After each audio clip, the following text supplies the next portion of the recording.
boys and girls. So we've been talking about plot, and something that we're going to talk about today is that every story, so every plot, because plot is just the storyline.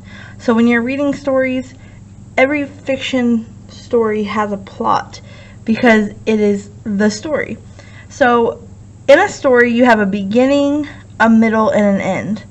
But when we're talking about plot and we're talking about identifying the beginning, the middle, and the end, you have something called the high point. Every fiction story has a high point, and this is where something either really exciting is happening in the story or where a change takes place. Alright, so the high point is it's like a roller coaster. You start off at the beginning and you're just reading, things are getting good, things are getting better, something really crazy happens, and then boom, the end of the story. So I think of it as a roller coaster or a mountain. It kind of looks like a mountain. Alright, so remember when we read the Kamishibai Man? So we're going to start with that one. So the Kamishibai Man. Does anybody remember what the high point in that story was? So the big change or exciting moment in that story. So the big moment or the big change in that story was when all the people remembered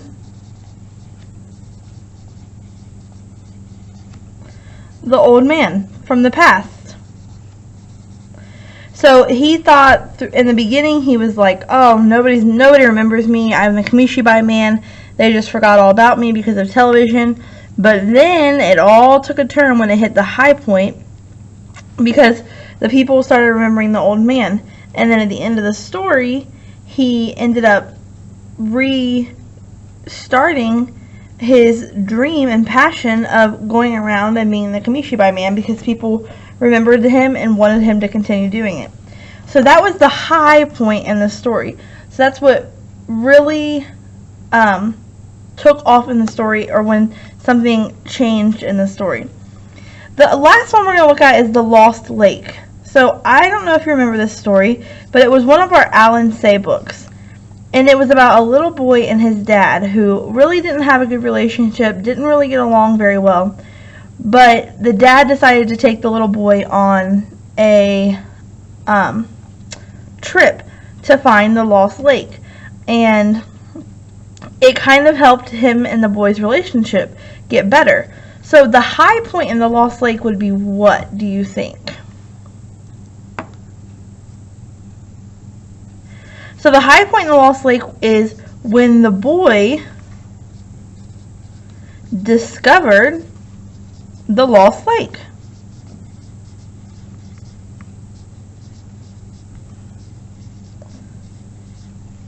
So it's really important for you to understand that high points take place normally in the middle of a story.